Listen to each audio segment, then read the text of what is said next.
Hello, Devlin Bishop here with you, and welcome to another edition of Mondo Nostalgia. Yeah, I know they don't come up quite as often as I hope, but all I can say is I hope that this is the beginning of me posting a little bit more regularly. I just felt like talking today, and I'm going to talk about a little bit of everything. In fact, I'm going to actually kind of go back to how I used to do the show. I used to always say it's like a show where you go out with a friend with coffee, and this friend totally dominates the conversation, and that would be me. And, well, usually when I don't like to think I dominate the conversation when I go out with friends, because I'm a great listener too, but when you're talking podcast, well, you know, it would be nice of me to leave big spaces. So how are you doing? But it doesn't really make for really great podcasts. But you know what? The good news is you can always go in the comments and comment on something I talked about, or just tell me how you're doing, because I'd love to hear from you. I would love Mondo's Nostalgia to be a little bit more interactive. And the Facebook page is growing a bit, and thank you for that. And when I say it's growing, I mean that I'm noticing a lot more people are going to it. And if you've never been, all you have to do is go to Facebook and put in Mondo Nostalgia, and you'll see that I post pretty much every day. And I post everything from trailers. I post, obviously nostalgic things. But I also post new news about nostalgic things. I also post, like new trailers that are coming out, music videos all the time. I even play new music videos to introduce people who always say, you old people who always say, they don't make good music anymore. Well, I still find it, so I like to share it with you too. So, I hope that really didn't sound like any of the people listening, because I don't want to offend or anything like that. So anyhow, I'm going to go back to the early days and just talk about whatever. And if you did go to my Mondo Nostalgia page in the last week, thank you. First of all, let's get that out of the way.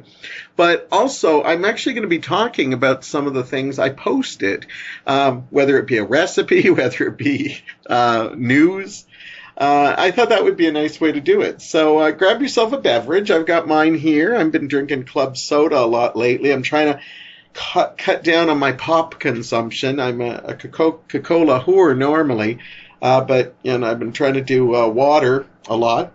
But every once in a while I need the fizzy, and club soda is great for the fizzy, and I actually like the taste of it. So I'm going to take a little swig as we continue.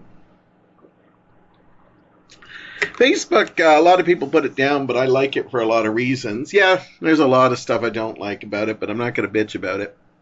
But one of the things I do like is the memories, because it reminds you of people's birthdays, events that happen, anniversaries.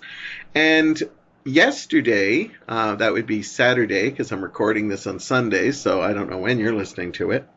But anyhow, it told me that Mondo Nostalgia, or at least my Devlin's pirate radio show, turned 5 years old, and I didn't know I was even on that milestone. So it seems appropriate for me to try to get back on track with Mondo Nostalgia. And since I see a lot more traffic on Mondo Nostalgia now, hopefully, we'll get back to getting my 17 regular listeners back, and maybe even more on the radio show. And so that's why I decided we're just going to talk about just random stuff today. But again, thank you if you've listened to a podcast, if you've hit play on this one. Don't forget you can either watch this on YouTube, where my lovely co-conspirator, I don't know if that's the word I'm looking for, but Corda, she puts all the great pictures up. So remember, if you're offended by any of the pictures she puts up, you contact her, leave me out of it. If it's something vocal I said, well, yeah, that's totally me. Or you can also check a couple of podplays. I think we're on Google Play Podcasts. I know we're on Apple, iTunes. Just look for us, and you can download it. Everything is free. Everything is free. I couldn't charge for this mess. I'd feel so guilty. I would lose a lot of sleep. But anyhow, on that note, let's get talking. Lots of things went on today, but let's get rid of the big elephant in the room.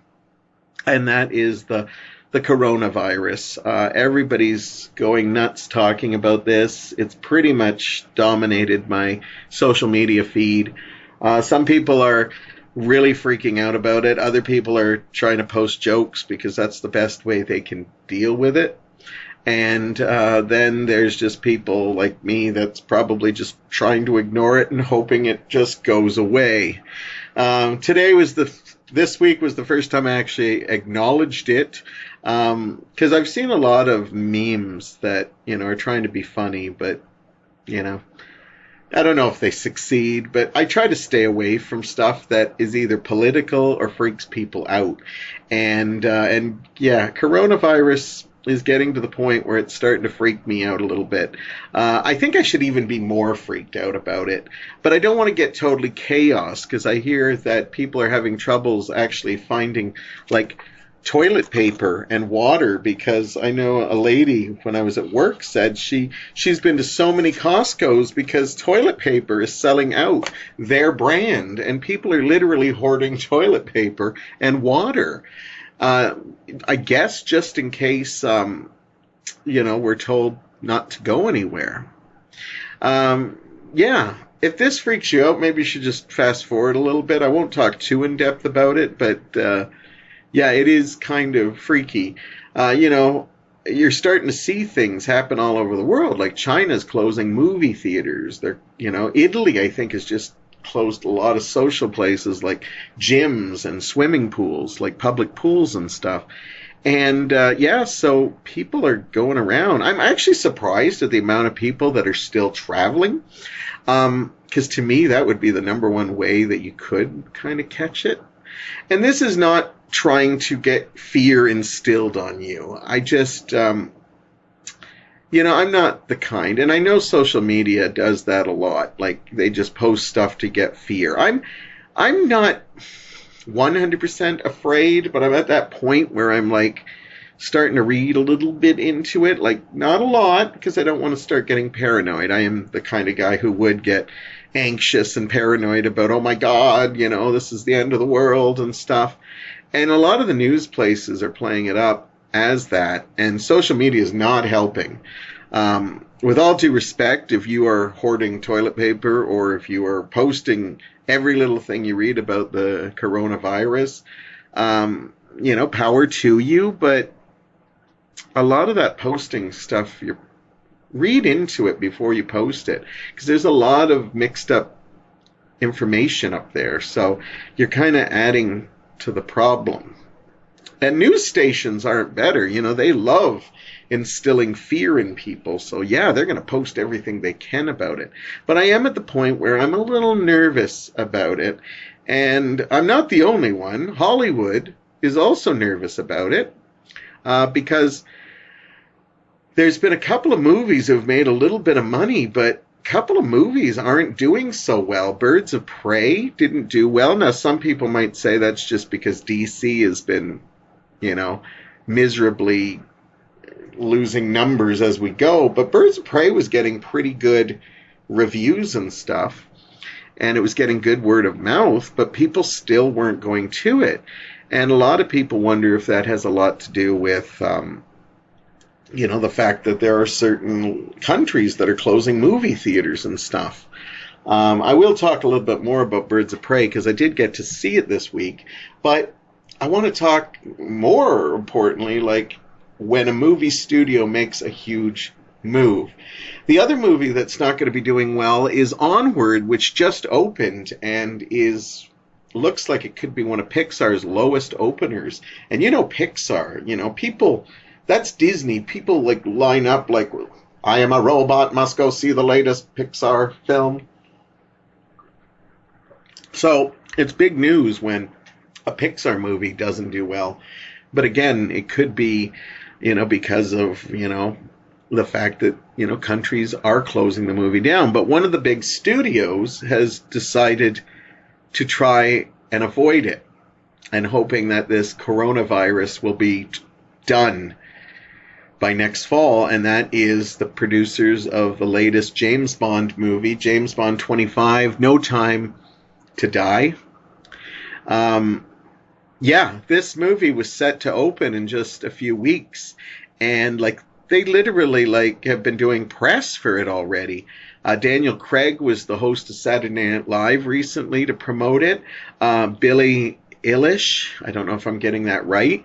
They've been playing her new Bond theme, which is, the most emo Bond theme we have ever had in our lives. It's still a pretty good song. It's just kind of weird for a Bond theme, but the song No Time to Die is already on the radio, and the movie's not coming out now until November.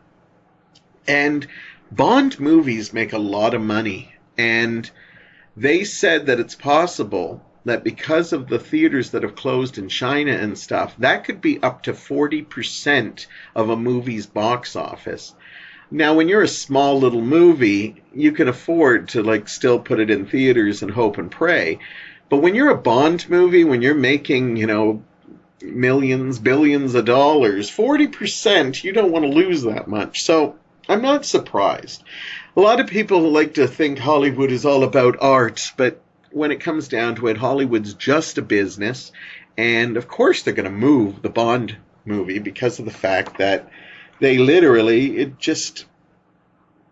it's just something that they're going to do because financially it makes a lot of sense. I love Bond movies.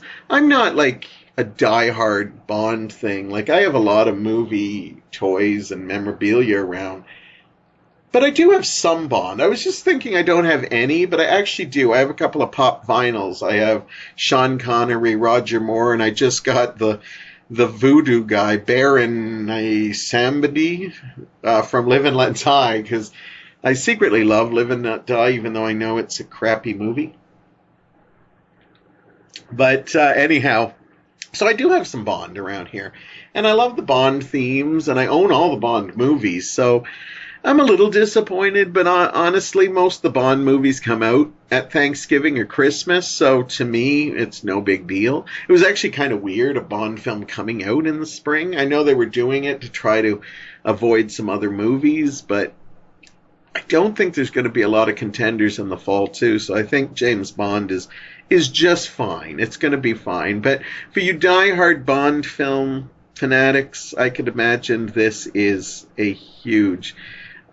because we're talking almost 8 months away, if I'm doing my math right. April, May, June, July, August, September, October, November. Yeah, 8 months. Apparently, my math is right on time today. So you Bond films, good chance to rewatch all the other Bond films if you plan to do that before November. So you can wait to see Daniel Craig, which will probably be his last outing. All right, enough talk of this coronavirus. And again, I don't judge you if you're listening to this as you're stacking your walls of toilet paper in your spare room or in your basement or in your closet. People have freaked out about stuff before. I remember the millennium, incident when everybody was getting ready, getting like cookers. I had some relatives. I won't say who. I'll just say they weren't from my side of the family. They were from Mike's. Yeah, I'm getting closer to saying who it is. I know she's not listening. Okay, Mike's aunt was quite prepared for the 1999, all the computers are going to shut down. I was a little afraid then, so, I can see people, I remember SARS, when 9/11 happened, we were constantly, fearing more attacks coming. So I get why people are freaking out. And, and I don't judge you. I'll judge you a little bit if I go to buy toilet paper and I can't get some. Then I might curse your name a little bit. If I see you have a buggy of, 8 big packages of toilet paper, then I'm going to judge you. I will be honest. I've never thrown punches on this. Held back punches. I've thrown punches. Anyhow, but let's get off this coronavirus thing because there's lots of other fun things to talk about. This is a sweet thing, and this story made me smile. A couple of months ago, a World War II veteran from Canada, Fred Arsenault, who fought in World War II, asked that for his 100th birthday that people send him birthday cards in the hopes that he gets 100 cards. And I was so touched by this. I loved it because I knew as soon as he put his address out there, this man was going to get way more than 100 cards. And I also knew he was getting one from me because, quite frankly, I couldn't resist. And so I immediately went, bought a card, wrote a little something in it. I try not to write too much due to the fact that I knew he was going to get a lot of cards. But I wanted him to know that I totally respect World War II veterans and, anybody who, like, worked in factories or even, the wives and kids who, my dad was in World War II, so, I totally have that respect for him. So I sent him a card and, told him to keep doing what he's doing because he made it to 100, so he's doing something right. Well, they announced today that his birthday came up and they gave him his birthday cards, and last total was over 90,000 cards. Now remember, this man only wanted 100. He was hoping to hit 100. So imagine the big smile on his face, on that handsome World War II veteran face, Fred Arsenault, when he received over 90,000 cards. If you took the time to send him a card, I thank you. I thank you. And this kind of gives me hope. I'm crying a little bit now, and you can cry with me because that's what friends do when we sit and talk together.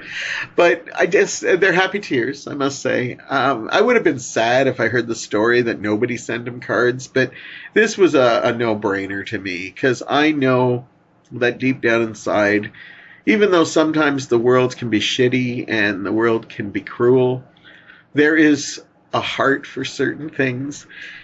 And when this veteran asked for 100 cards, it blows my mind he got 90,000. I thought he might get 10,000 or something, but 90,000 plus, and I bet you there's still going to be people sending him some. And I hope Fred is smiling, and I hope the happiness he got from that lets him live for several more years. If it doesn't, I do hope it made his life happy and realizes that we still do respect people for sacrifices they make. And yeah, that was awesome. That's actually not the only World War II story that we have today. But unfortunately, this is a bit of sadness to it. Rosalind P. Walter, who is known as the woman who was the inspiration for Rosie the Riveter, that famous poster that hopefully Corda will be able to find, that one of the many things they promoted in the war. Well, she passed away this past week at 95. 95.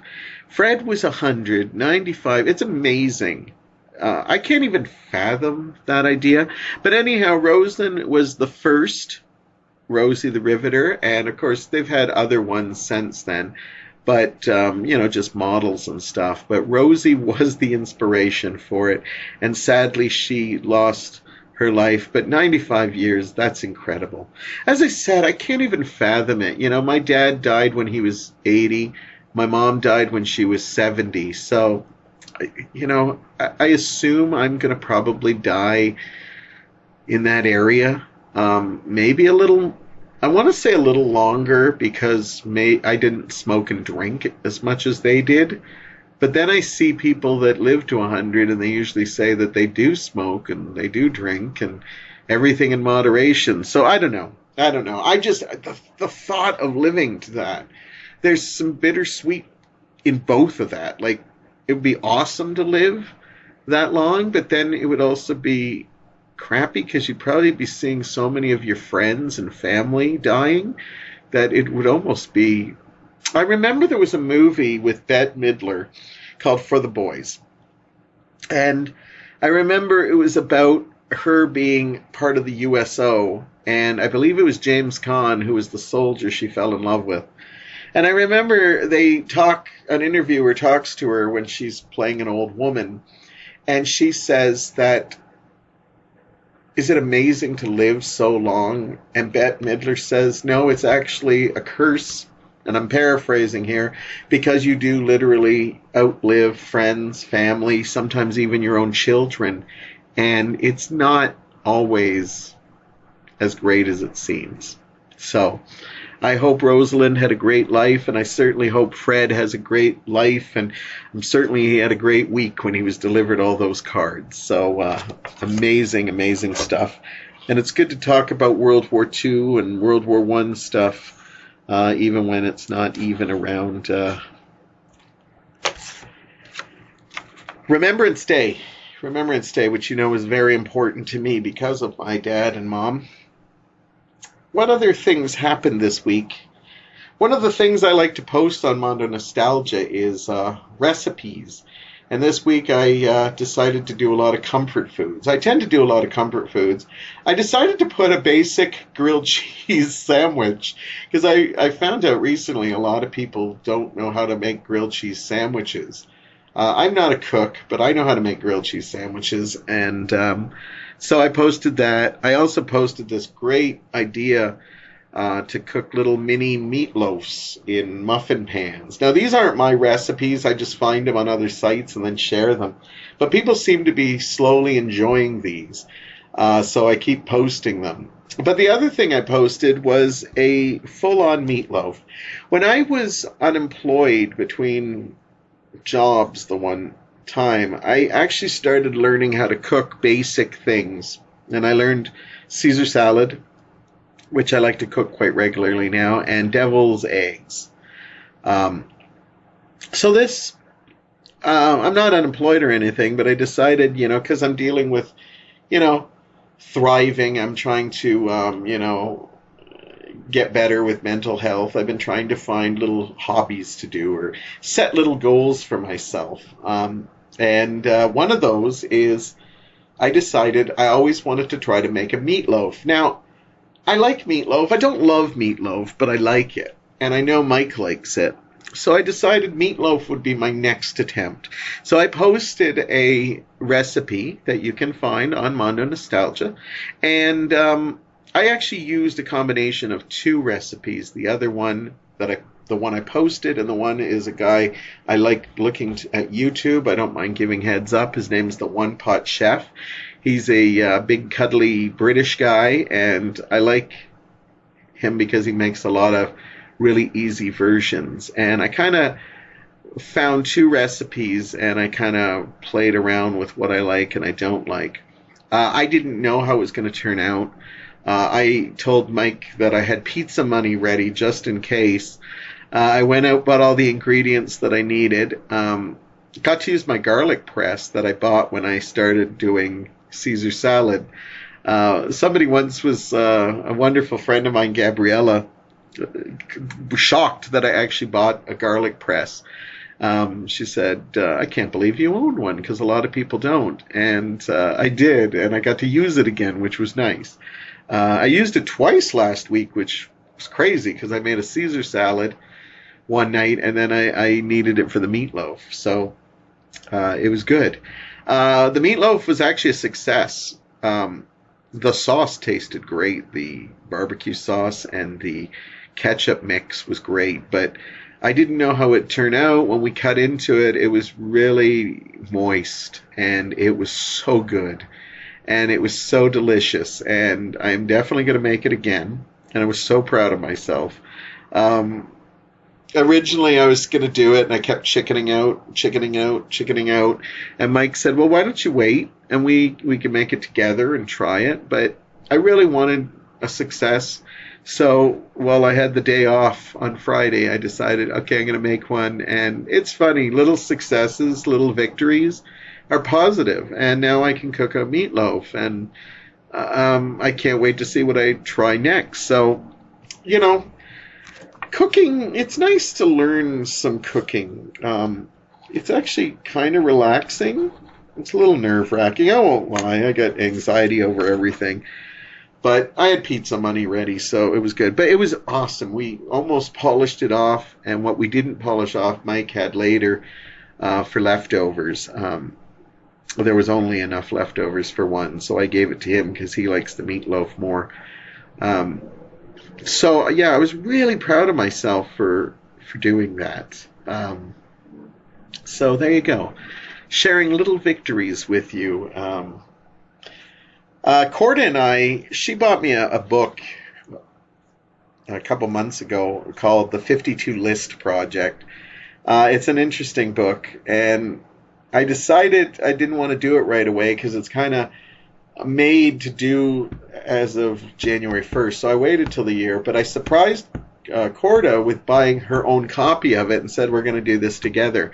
So one of the things I wrote when it said, what would you like to add into your life or something? I can't remember the exact question, but I said I'd like to cook and I would like to eat healthier. Even though meatloaf isn't really healthy, what I mean by healthier is making an actual meatloaf rather than buying a frozen meatloaf and just heating it up in the microwave or oven. So, actually using natural ingredients and stuff like that. So, yeah, I know meatloaf isn't healthy, but I'm proud of myself. So there we go. And yeah, this 52 list book, not here to promote it, but it's not bad. It's got interesting things. Maybe Heather and I will talk about it on one of the shows. Maybe I'll bring her on. She's probably listening to this right now going, what? But we'll talk about it because, we're both trying to change our lives a little bit. And, she always says I'm kind of an inspiration to her. So I thought, let's do this together. And, yeah, I'm proud of her for the things she's accomplished. And I know she's going to accomplish so much more. She's crying right now, by the way. Well, actually, no, I was going to say she's crying the first time she listens to this, because I know she listens to it a couple of times, because then she has to get her picture.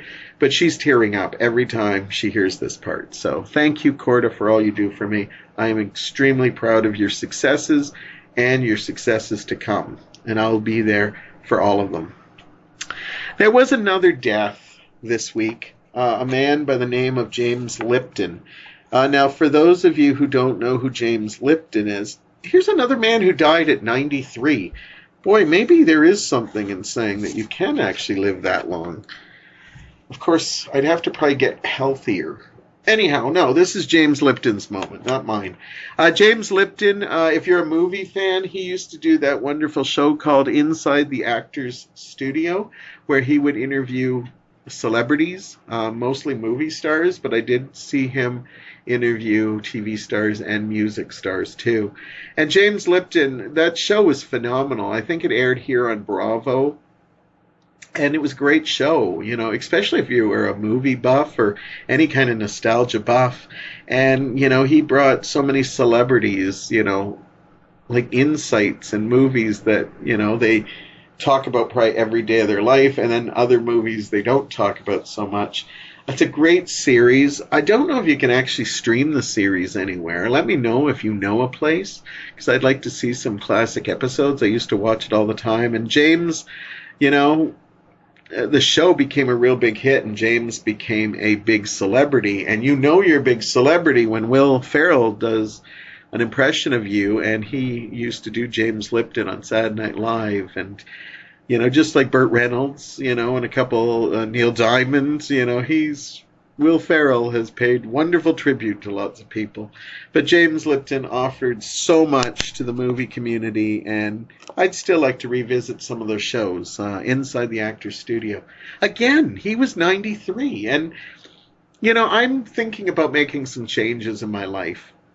And one of them is, I told myself never to talk about this. I'm trying to lose weight, but I'm doing it on my own terms, which usually means I'm not going to lose that much weight, because I'm not committed to a full-on lifestyle change. But I am committed to maybe half of one.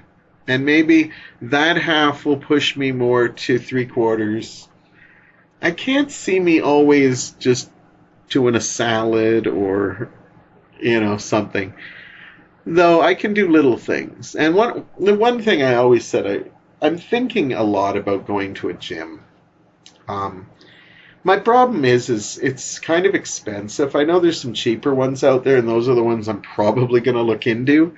But I really kind of want to go to a gym, but I have a feeling I'm going to pay for it, go a couple of times, and then not go. And then I felt I just threw away money. But I'm still committed to looking into this. I'm thinking about it. I'm on the fence a lot about it, but I really think it would help, well, not only lose weight, but I think it would help with my mental anxieties and stuff. And so, yeah, still don't know if I could make it to 90. I don't know. I think just the sheer secondhand smoke that my parents gave me as a kid is going to end my life earlier than I hope. Boy, I'm talking a lot about my death in this one. Thank you if you haven't pressed off yet or stop or went to go find a nicer podcast or something like that. But I am enjoying myself. This is nice. Just talking about anything that comes to my head. This is pretty much exactly what talking to me would be. But again, if you and I were out for coffee or a drink or something, I would let you talk a little bit, you know. I would. I'm a good listener, too. I love listening to people. But this is my podcast, so you are technically my prisoner. Unless you do press stop, then there's nothing I can really do about that. Though I'm sure technology is working on something like that. Weird thing happened to me the other day. We were talking about movie biopics because there's so many seem to be coming out. You know, we had Bohemian Rhapsody with Freddie Mercury and Queen. We had Rocket Man for Elton John. There's talk of already Paramount buying the rights to the Bee Gees catalog of music, and they're going to work on a Bee Gees movie, which I think would be phenomenal. Can't even imagine who they'd cast, although Justin Timberlake comes to mind because he did one of them on an impersonation of one of them. I can't remember if it was Jimmy Fallon along with him, but they did the two Bee Gees. So he would probably be good, but they might stay away from that just because people might remember the comedy routine of it. But anyhow, we were talking about some of my favorite biography picks. Stuff like What's Love Got to Do with It? Tina Turner's, and The Doors, Oliver Stone. I know some people were mixed on it, but I actually think it's a phenomenal movie. And one of the ones that I absolutely love is The Coal Miner's Daughter. A lot of people are surprised. I was a little boy. I would have been 12 when Coal Miner's Daughter came out. And I knew who Loretta Lynn was because she was in that very famous Muppet Show episode where, you know, she sang a couple of her songs. And so I knew some of her songs even. But I actually saw the movie at theaters 3 times, and I love the movie. And I've seen it probably 5 or 6 more times since then. I got to show Mike him for the first time. He thought it was really good. Sissy Spacek's performance in it is absolutely phenomenal. But anyhow, so we got talking about Coal Miner's Daughter. And so when I was doing my Mondo Nostalgia, sometimes I go and I look to see what movies are celebrating anniversaries. So I pick a random year. I said, okay, 1980, let's see what was celebrating this past week. Turned 40 years old. And the day I looked it up was on March 7th. And on March 7th, The Coal Miner's Daughter actually hit theaters. And I just talked about it a couple of hours earlier, and it blew my mind. So I just wanted to give a shout out to Coal Miner's Daughter. I put the trailer on my thing. It's a wonderful movie. As I said, Sissy Spacek won an Oscar from it, and she just got nominated prior to that for her role in Carrie, which another phenomenal performance. And yeah, she is so great as Loretta Lynn. And if you get a chance, check it out. Tommy Lee Jones playing her husband, Dew, and Beverly D'Angelo as Patsy Cline. It's a great film, and if you haven't seen it, you should check it out. It is one of my favorite biopics, probably right up there with Bohemian Rhapsody and Rocket Man, which have become 2 of my all-time favorites as well. It's got great music, and you don't have to be a country fan. There is country music, obviously. It's, but the music's very great. And a lot of people forget that Loretta Lynn was a real groundbreaker. She sang songs about women's lib and women's being strong. She had songs, like The Pill, talking about the birth control pill, which people didn't do. She talked about songs where she was going to like beat up other women because they were sniffing around her husband and stuff, stuff like Fist City or You Ain't Woman Enough to Take My Man, She just talked about stuff people weren't talking about or stuff that wasn't being played on country charts. So Loretta Lynn is just amazing. I always thought it's interesting because, obviously Loretta Lynn is still alive. And I always thought that it would be interesting if they made a sequel to that because they could have looked at Loretta Lynn's later life.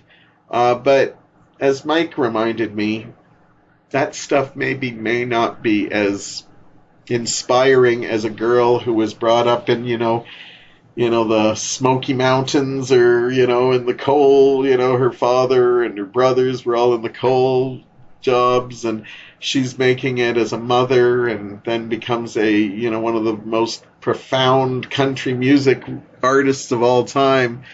But her second half of life, there's a lot of stuff like, doing Crisco commercials, having really rocky times with her husband, even more rocky times. And then there's the whole Alien. I don't remember much about it, but I just know there were a lot of Loretta Lynn talking about aliens and UFOs and her unusual beliefs about things. And I thought, yeah, maybe they shouldn't make a sequel, even though they could.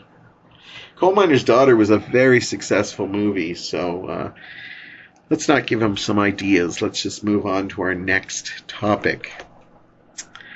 Batman. I don't know if Heather's going to be able to find pictures of this that we're legally allowed to show, and if you're downloaded this podcast, you won't see the pictures anyhow, but you can go online and check right after we talk about it.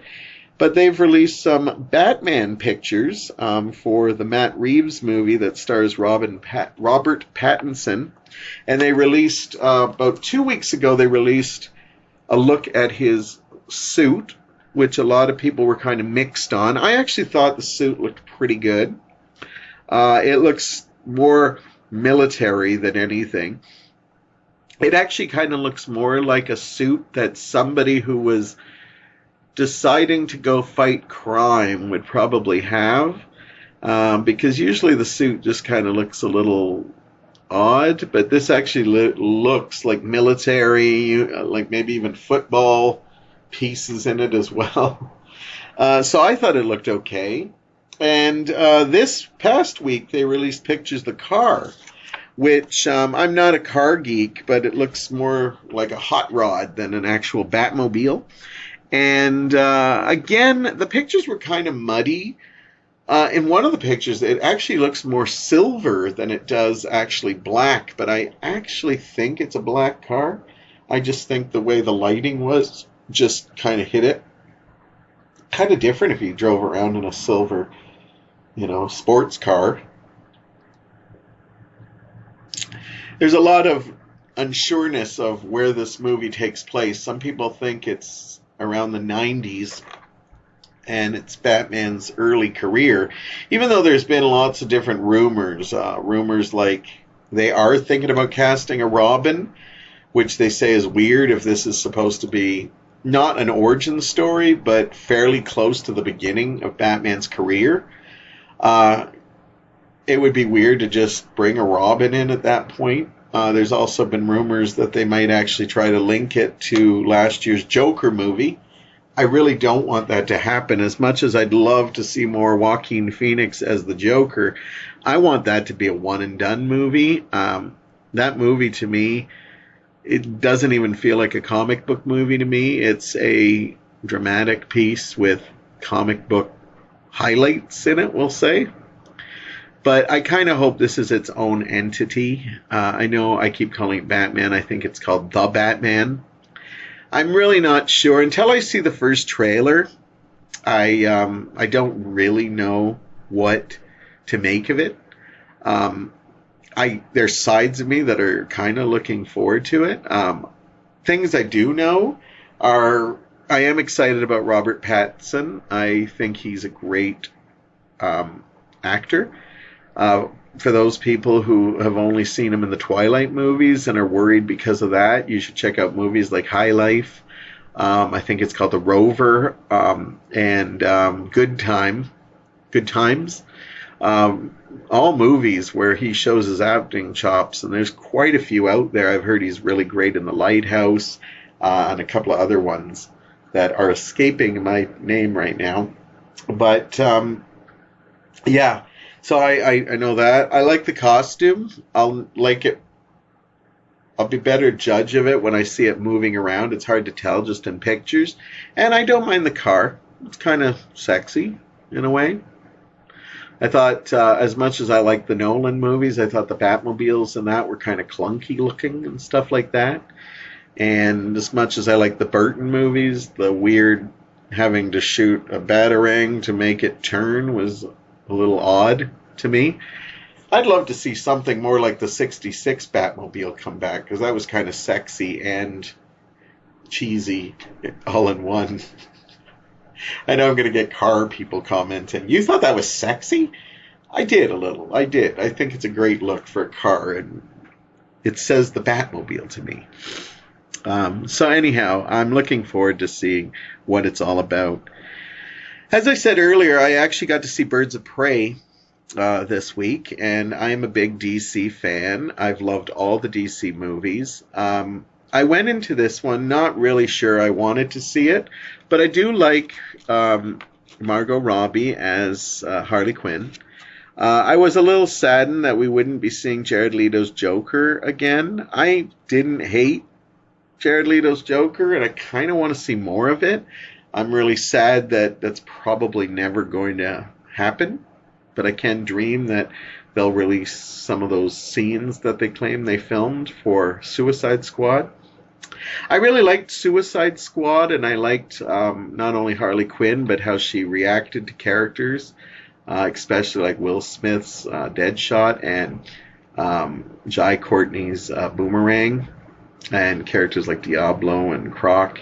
She kind of brought the team together, and I really liked that movie. There were times in Birds of Prey I was a little lost. I didn't like the way they told the story. And oddly, I was actually feeling this movie was losing me. There was a lot of Harley Quinn, oh, woe is me, at the beginning, where she and the Joker break up and she feels like she's lost a part of herself. And some of that stuff, for me, got really irritating. But when they started introducing some of the other supporting characters, that's when I was back in.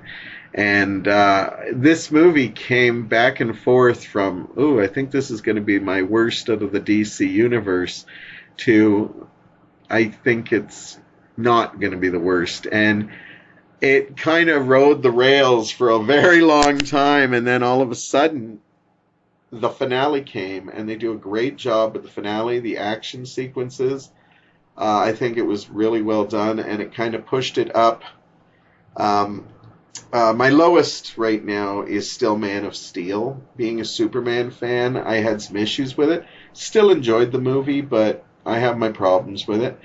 I've seen it a couple times now. So I really thought Birds of Prey was going to fall under this, but the finale really tightened things up a bit, and there was enough to like about it that I put it just higher than Man of Steel. But I still like Suicide Squad, and I know I'm in the minority, but I actually really liked Suicide Squad, and so I just think Harley worked better with that group than this group. I think they tried too much for a Deadpool. I really do. I know the friend I went with, Damien, said he didn't feel that way at all, but I thought it was very much trying to recapture Deadpool. This is the first DC movie that got an R rating, and although there is some gory bits in it, I'm not sure why they went with an R rating. There are a lot of 14-year-old girls that love Harley Quinn, so they kind of lost a lot of their audience because of that. Now, I know a lot of people are blaming, the coronavirus and stuff like that, but the truth of the matter is, I think the R rating just kind of kept a lot of the audience at bay, and maybe a lot of people are just finally starting to give up on the DC universe. Now, it's sad because, the DC universe, I don't really consider Joker part of the current DC universe. It's kind of like a sub version of it because it's a different Joker than we've already seen. But Joker was a success, Aquaman was a success, Wonder Woman was a success, Shazam made money, and people really liked it. And people actually didn't hate Birds of Prey. Some people actually gave it a good word of mouth, a good review. I wouldn't say it's a great film, but I thought it was a solid film. And even though she irritated me at times, Wendy Robbie... Who the hell is Wendy Robbie? Margot Robbie is the perfect... Have I been saying Wendy Robbie all this time? I hope not. Margot Robbie is Harley Quinn, and it's going to be a hard character to recast if they ever have to do it, because she knows this character so well. And I just think she has a little bit too much screen time, but as soon as they start bringing in some of the other players, I think it's pretty good. Ewan McGregor is really good at times, but every time I see him on screen, he seems like he's playing a different character, which was really irritating to me. And I know some people said, well, if you read the comic, that's what he's like. And I'm like, yeah, no, this wouldn't inspire me to read the comic, because every time he's on screen, it's like... But my friend Damien made a good point and said that he believed that the Black Mask, which Ewan McGregor plays, was probably going to be the Joker at one point. And then when they couldn't get Jared Leto, or they didn't want Jared Leto, they rewrote the thing, because this part would have been amazing if that was the Joker and the girls were going to take on him. And they could have done it. And I think they missed the ball, even though I love Ewan, and he did pretty good with the role he had, even though I didn't think it was very consistent. But my biggest problem with the movie was the storytelling. I just felt it was all over the place, a bit of a mess, and just tried to be something different, but wound up feeling like Suicide Squad, Deadpool, a lot of stuff we've seen already. But I still think, as always I say, go check it out for yourself. I think I would give this movie a 3 out of 5. It's watchable, and I will watch it again. I just don't think it's up there with some of my favorite DC movies, like Batman vs. Superman, or Wonder Woman, Suicide Squad, Aquaman, stuff like that.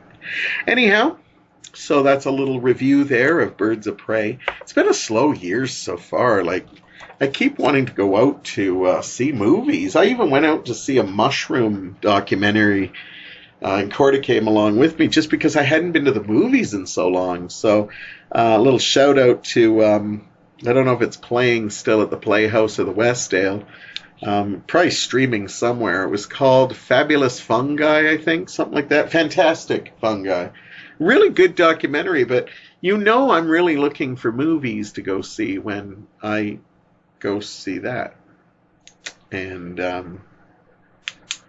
I also saw Sonic the Hedgehog, which we won't go too much into that. I will just say that it was better than I thought it would be, but still a movie I don't think I'd watch again.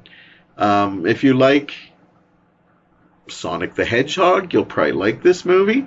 If you like Jim Carrey mugging the camera back in like his 1990s era, you're going to love this, because he seems to be back to the old Jim Carrey, not the new Jim Carrey, which seems all over the place.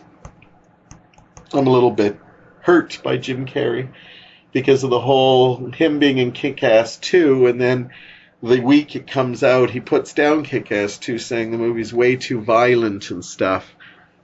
If you saw the first Kick-Ass, why would you even agree to be in the second one if you're going to be that offended by it?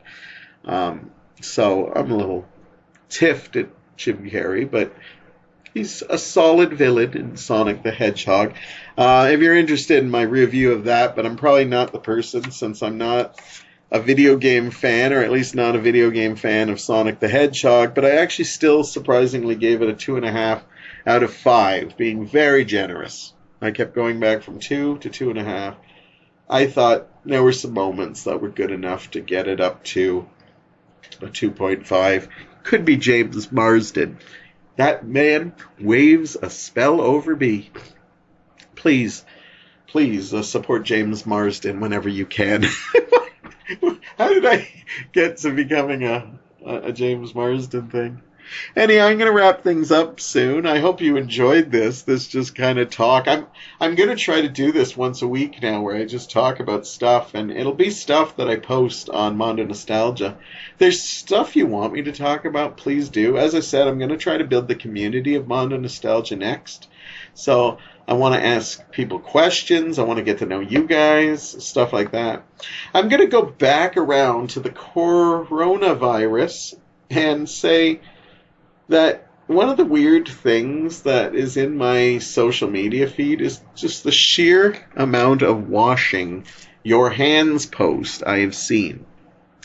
Now, I'm guilty of it too. I did post a 1956 grooming educational film. I love those old black and white films, and I think they actually do teach you a little bit about washing your hands. There was another one on there, but it was 20 minutes long. It was for nurses and the proper way to sterilize your hands. But nobody really watches things I post that are 20 minutes.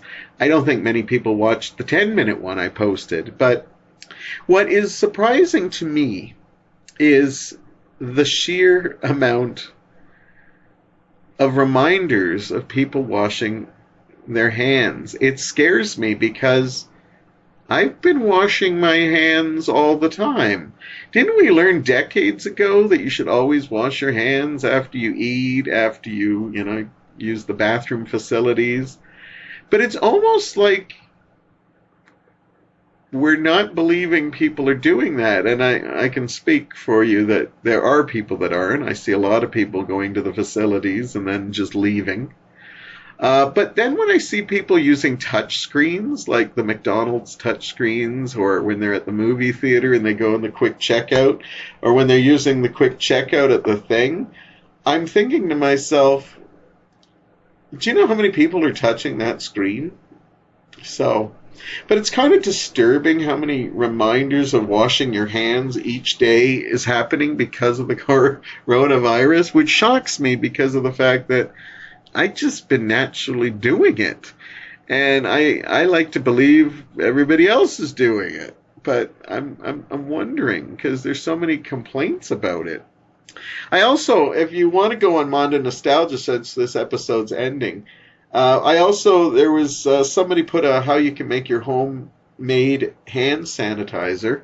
And if you're not afraid to part with some vodka, it's kind of a neat way to make your own. I still buy the little ones, individual ones. I work at a retail place, and everybody's always getting sick there. And I see how many people are using the community sanitizer pumps. And I always carry one with me because I see how many people are using them. And then I see how many sick calls we get a day. And I think to myself, I'm going to stick to my own. But, if you want to make your own homemade sanitizer, go over to Mondo Nostalgia on Facebook and go down all the funny stuff, all the new trailers and stuff, and you'll actually see a recipe to make your own hand sanitizer. I know some of you are thinking, I can just go buy hand sanitizer. But some people want to make their own and know exactly what's in it. I will tell you, vodka is the alcohol of choice for it. And some people probably just don't want to part with it. Just in the comments alone, I saw people saying, I'd rather drink it than use it on my hands. So, but since people seem to need reminders out there, wash your hands. It's the best way to stay away from germs. It's not going to be 100%, but it's going to help a lot. A lot. So get out there and wash your hands. Wash your hands even after this show. I don't know what you were doing with your hands during this show, but please make me feel better and do it, and I'll go do it myself, and we'll all be safe from the coronavirus. Thank you very much for listening to this crazy Everything Goes.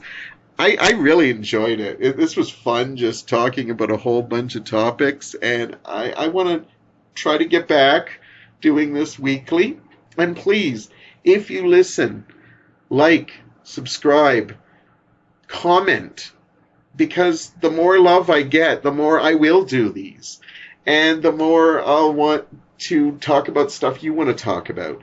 Or, who knows, maybe you'll be sitting next to me one day. And, yeah, I want all that. So, let's just say this is going to be a weekly thing again. Yeah, we'll say that. We'll say that. And we'll be positive. And I'll leave us with hope that I will be back here next week with more talks about Mondo nostalgia, mental health, movies, whatever I feel like talking about. I've had a lot of fun, and I look forward to talking with you next time.